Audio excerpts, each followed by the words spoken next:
wonderforce.com. جی ہاں ناظرین، ترکیب نیوز سے آپ کو ایک تازہ ترین خبر سے آگاہ کرتے چلیں جو کہ کراچی سے ہے۔ کراچی ایف بی ایریا سے شفیق موڑ کے درمیان نالے کے اندر سے 2 روز پرانی ایک شخص کی لاش ملی ہے۔ جی ہاں ناظرین، یہاں آپ کو تازہ ترین خبر سے آگاہ کر رہے ہیں جو کہ کراچی سے ہے۔ کراچی ایف بی ایریا سے شفیق موڑ کے درمیان نالے کے اندر سے 2 روز پرانی ایک شخص کی لاش برآمد ہوئی ہے۔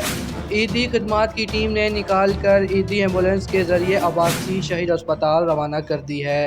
جی ہاں ناظرین، یہاں کو تازہ ترین خبر سے آگاہ کرتے چلیں۔ کراچی ایف بی ایریا سے شفیق موڑ کے درمیان نالے کے اندر سے 2 روز پرانی ایک شخص کی لاش ملی ہے، جسے عیدی خدمات کی ٹیم نے نکال کر عیدی ایمبولینس کے ذریعے عباسی شہید اسپتال روانہ کر دیا ہے۔